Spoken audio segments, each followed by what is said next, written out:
Students, अब हम article number जो है 1.6 स्टार्ट कर रहे हैं। थोड़ा ध्यान से समझिएगा और बुक में भी आपको थोड़ा ध्यान से इसे रीड करना पड़ेगा। सेल्फ स्टडी का टॉपिक ज़्यादा है ये, क्योंकि यहाँ पर हम 3D से रिलेटेड स्ट्रक्चर्स को स्टडी करेंगे।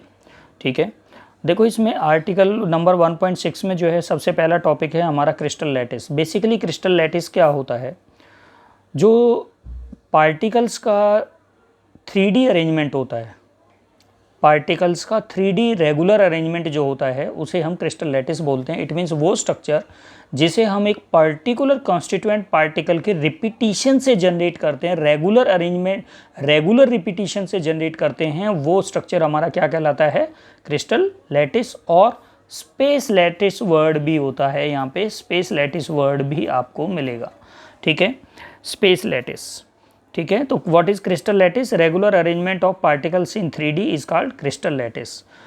What are the characteristics of crystal lattice? Basically देखो, क्रिस्टल लैटिस में जो भी एटम्स, आयंस या मॉलिक्यूल्स, जो भी उसके कॉन्स्टिट्यूएंट पार्टिकल होते हैं, उन्हें पॉइंट कंसीडर किया जाता है और ईच पॉइंट जो है लैटिस पॉइंट को रिप्रेजेंट करता है। और लैटिस पॉइंट्स को ज्वाइन करने से जो स्ट्रक्चर जनरेट होता है उसे हम ज्योमेट्री ऑफ लैटिस बोलते हैं, ज्योमेट्री ऑफ लैटिस। ठीक है, बुक में ध्यान से देख लीजिएगा। मैं एक और छोटे एग्जाम्पल के तौर पे बता देता हूँ आपको। जैसे हम ब्रिक्स का यूज करते हैं और ब्रिक्स का यूज करके हम जो है वॉल खड़ी करते हैं, आपको पता है। ठीक है, तो ये जो हमारा जो ये अरेंजमेंट है, इसके कॉन्स्टिट्यूएंट पार्टिकल्स क्या हैं? ब्रिक्स। तो ब्रिक्स का यूज करके हम ये जो 3D जो स्ट्रक्चर जनरेट कर रहे हैं, ये हमारा 3D स्ट्रक्चर जो पूरा वॉल को रिप्रेजेंट कर रहा है, ये क्या चीज़ होगा? हमारा क्रिस्टल लैटिस होगा। ठीक है, अब हमारा जो ब्रिक है, यानी कि जो कॉन्स्टिट्यूएंट पार्टिकल है, basically it is not the constituent particle but एक स्मॉलेस्ट 3D पोर्शन, उस फ्रेम में एक 3D पोर्शन। वैसे वॉल के अंदर हम लेंगे तो आपको पता ही है, वॉल के अंदर जो है ब्रिक होता है, जो 3D पोर्शन होता है, जिसको हम रिपीट करके वॉल को जनरेट करते हैं। ठीक है, तो देखो यूनिट सेल, हमारा यूनिट सेल क्या है? Smallest 3D portion of the lattice is called unit cell. Parameters होते हैं यूनिट सेल के, एजेस होते हैं उसके A, B और C, एंगल्स होते हैं अल्फ़ा, अल्फ़ा एंगल होगा बेसिकली B और C के बीच में, A एंगल होगा आपका सॉरी बीटा एंगल होगा आपका A और C के बीच में, इसी तरह गामा एंगल होगा आपका A और B के बीच में।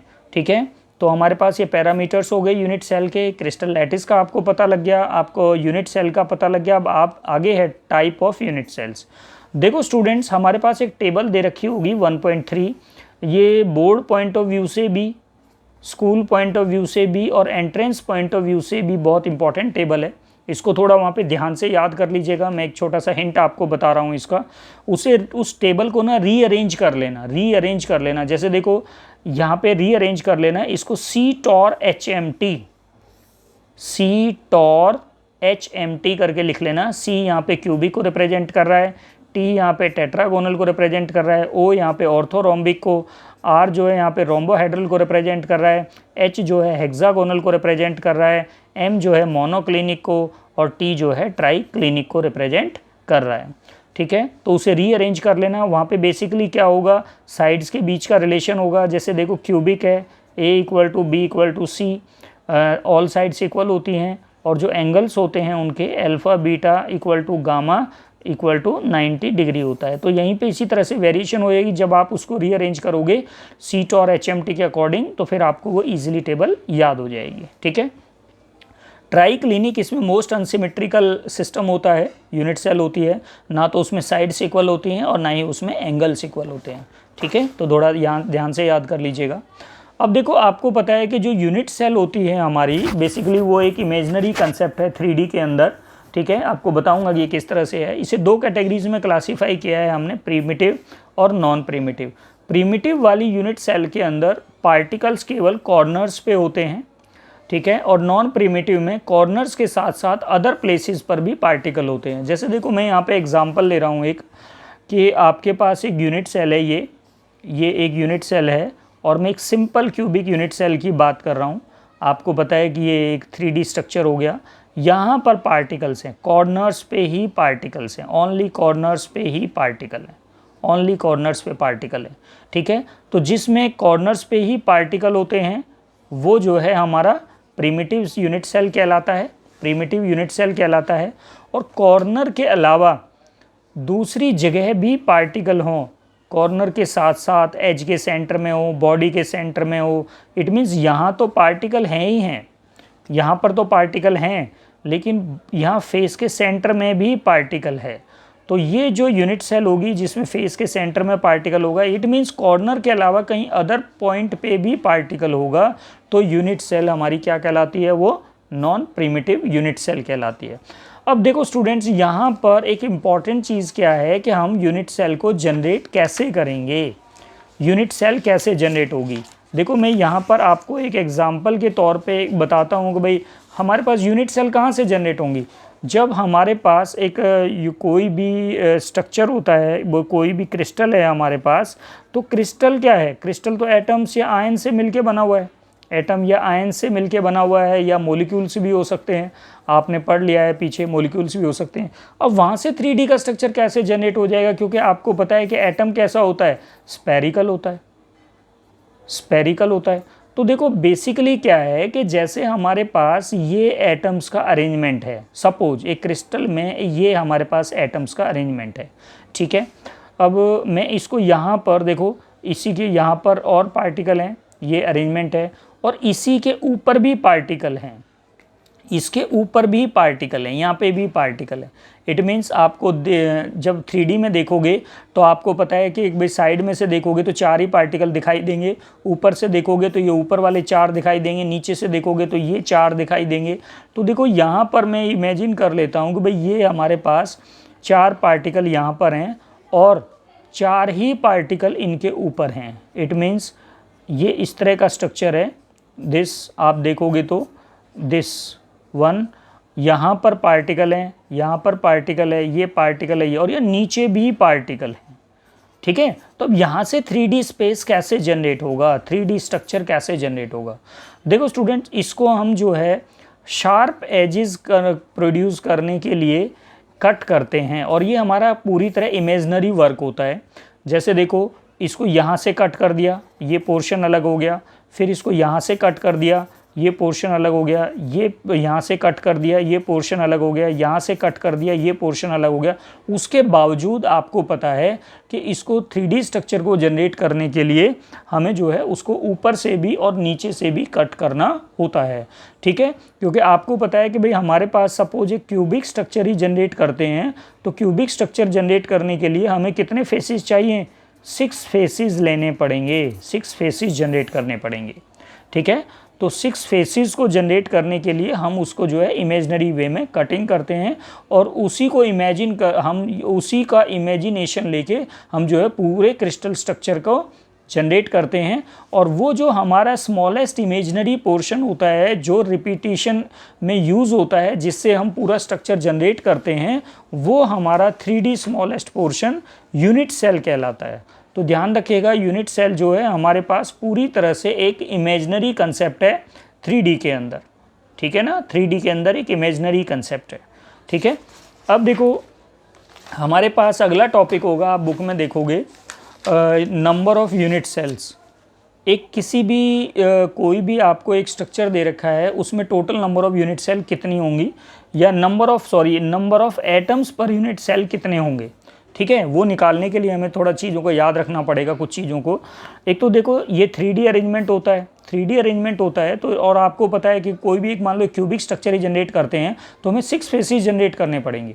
अब उस 6 फेसेस को जनरेट करेंगे तो आपको पता है कि हमारे पास ईच एटम का एक कंट्रीब्यूशन होगा। तो वो जो कंट्रीब्यूशन होगा उस एटम या आयन का, वैसे स्टूडेंट्स इसे हम क्लास में भी डिस्कस कर लेंगे, फिलहाल जो है डायरेक्ट याद रखिएगा, आपका कोई न्यूमेरिकल या कोई कंसेप्ट नहीं रुकेगा, आप वो छोटे छोटे पॉइंट याद रखोगे तो जो मैं आपको बता रहा हूँ। एक एटम या आयन का जो कंट्रीब्यूशन होता है किसी भी यूनिट सेल के अंदर, वो 1/2 का पावर n से लेना है आपको, 1/2 का पावर n। n क्या है यहाँ पे, number of faces it shared, n यहाँ पे number of faces it shared. अब जैसे देखो कॉर्नर का पार्टिकल है, कॉर्नर का पार्टिकल है, सपोज इस कॉर्नर पे कोई पार्टिकल रखा हुआ है इस कॉर्नर पे, तो इस कॉर्नर के पार्टिकल को शेयर करने वाले फेस कितने हैं, 1 2 और 3, 1 2 और 3, यानी कि ये कॉर्नर का पार्टिकल, इट मीन्स ये कॉर्नर का ही नहीं, ईच कॉर्नर का पार्टिकल 3 फेसेस को शेयर करता है। तो हमारे पास कॉर्नर के फेसेस कितने हो जाते हैं, 3। तो यहाँ पर उसका कंट्रीब्यूशन कितना रहेगा, 1/2 का पावर 3 इक्वल टू 1/8। एज के जो पार्टिकल होंगे, जो एज होगा, ये एज होगा, जो एज, इस एज को कितने फेस शेयर करेंगे, 1 और 2 फेसेस शेयर करेंगे, ठीक है। तो n इक्वल टू यहाँ पे 2 हो जाएगा, तो ये हो जाएगा 1/2 का पावर 2 इक्वल टू 1/4, ओके। और हमारे पास जो फेस सेंटर पे होगा, आपको पता है फेस के सेंटर पे, यानी कि यहाँ पर जो पार्टिकल रखा होगा वो केवल एक ही फेस को शेयर करेगा, ठीक है। तो यहाँ पर उसका कंट्रीब्यूशन n क्या रहेगा, n रहेगा, तो उसका कंट्रीब्यूशन कितना होगा, 1/2, ठीक है। जो बॉडी के सेंटर में पार्टिकल होगा वो किसी भी फेस को शेयर नहीं करेगा, इसलिए उसका n क्या लेना है हमें, 0। इट मीन्स 1/2 का पावर 0 इक्वल टू क्या हो जाएगा, 1, ठीक है। तो देखो, और टोटल हमारे पास कॉर्नर कितने होते हैं यूनिट सेल में, 8। आपको पता ही है भाई, ये हमारे पास एक सपोज एक क्यूबिकल स्ट्रक्चर है, क्यूबिकल तो नहीं है, आपको पता है पूरा क्यूब तो नहीं है ये। तो यहाँ पर देखो 1 2 3 4 5 6 7 8 कॉर्नर्स हो जाएंगे हमारे पास। सिमिलरली फेस कितने होंगे, 6, आप समझ सकते हो, ठीक है। एज कितने होंगे हमारे पास, 12 एजिज ये होंगे स्टूडेंट्स, ये वाले 1 2 3 4 5 6, इसी तरह से 7 8 9 10 11 और 12। तो इस तरह से टोटल एज सेंटर कितने होंगे हमारे पास, 12, और बॉडी का सेंटर हमेशा एक ही रहेगा, ठीक है। तो देखो, हम एक सिंपल क्यूबिक में लेते हैं कि total number of contributing particle कितने होते हैं। देखो क्यूबिक, सिंपल क्यूबिक में क्या होता है, केवल कॉर्नर पे ही पार्टिकल होता है, कॉर्नर पे, ओनली एट द कॉर्नर्स। तो आपको पता है कितने कॉर्नर हो गए हमारे पास, टोटल कॉर्नर कितने हो गए, 8, और एक कॉर्नर का कंट्रीब्यूशन कितना होता है, 1/8। तो टोटल एटम कितने हो गए, टोटल एटम कितने हो गए इन अ यूनिट सेल, हमारे पास 1/8 पार्ट उस यूनिट सेल को एक एटम का मिलेगा, इंटू 8 इक्वल टू 1। ये आपका Z हो गया, number of contributing particles, this Z equal to 1, ध्यान रखिएगा स्टूडेंट्स, ठीक है। फिर बता रहा हूँ, केवल कॉर्नर उस पार्टिकल का कंट्रीब्यूशन लेना है, कॉर्नर वाले का कंट्रीब्यूशन कितना था, 1/8, और टोटल कॉर्नर कितने होते हैं आपको पता ही है, कितने होते हैं टोटल, 8। तो मल्टीप्लाई कर लेंगे, 1/8 इंटू 8 इक्वल टू क्या हो जाएगा, 1 हो जाएगा, ठीक है। उसके बाद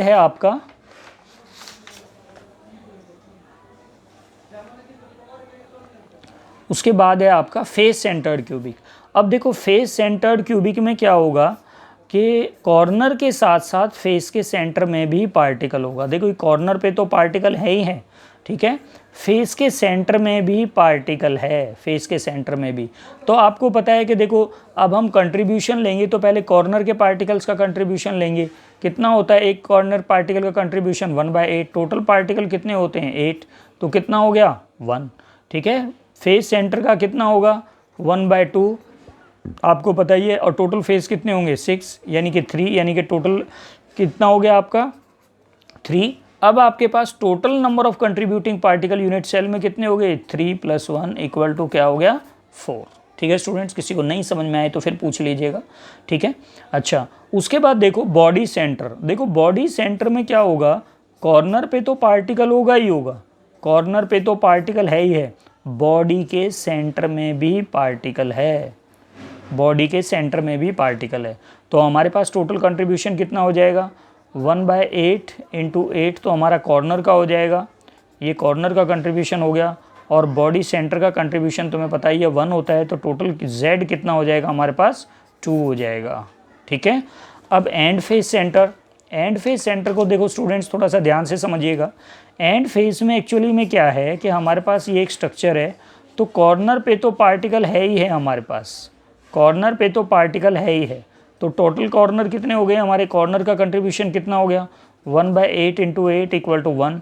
तो हमारे पास एंड फेस सेंटर्ड है, कोई भी ऑपोजिट वाले फेसेस ले लेंगे, कोई भी ऑपोजिट वाले, एक एक्सिस वाले, भाई एक ये वाला फेस हो गया तो दूसरा ये वाला फेस हो गया, किसी भी एक एक्सिस के दो फेसेस ले लेंगे ऑपोजिट वाले, these are called end face. किसी भी एक एक्सिस के एंड वाले, एक्सिस पर लाई करने वाले वो फेसेस ले लेंगे हम, ठीक है। तो यहाँ दो फेसेस हो गए, तो फेस सेंटर का कंट्रीब्यूशन कितना होता है, 1/2, लेकिन कितने फेस हैं, केवल ओनली 2 फेस होंगे, बाकी ये वाले जो फेस होंगे ये वाले फेस एम्प्टी होंगे, ठीक है। तो यहाँ पर देखो कितना आ गया 1, तो z इक्वल टू क्या होगा 2 होगा। Total number of contributing particle in the end face centre कितने हो गए आपके 2 हो गए, ठीक है।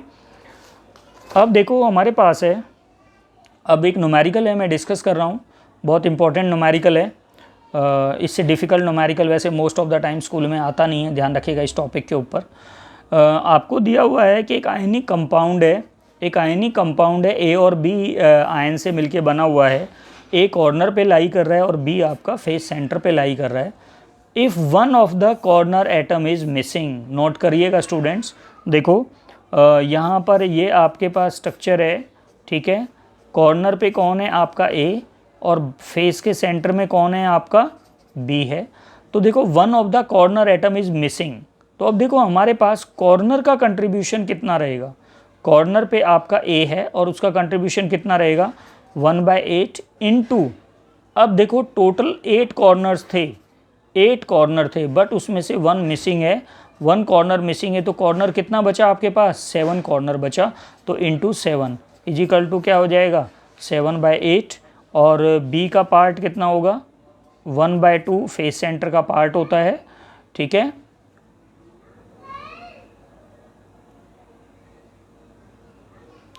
फेस सेंटर का पार्ट होता है, ठीक है।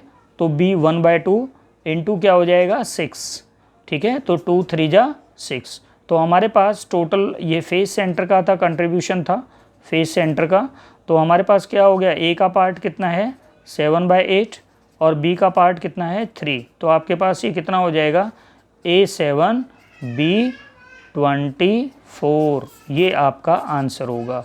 स्टूडेंट्स सॉल्व्ड और अनसॉल्व्ड सारे क्वेश्चन कर लीजिएगा, सारे क्वेश्चन इंपॉर्टेंट हैं, ठीक है। अभी मैं आपको ज़्यादा डिस्कस नहीं कर रहा हूँ, वीडियो को इतना ही रखिएगा, क्योंकि इसके वीडियो मैं आपको डेली भेजूँगा। टॉपिक बहुत इजी है, डिफ़िकल्ट बिल्कुल भी नहीं है, ठीक है ना, बट ध्यान से कीजिएगा। डाउट हो तो फिर मैं कह रहा हूँ मेरे से डाउट लेने में हेजिटेट मत होना, बहुत सिंपल टॉपिक है, ठीक है।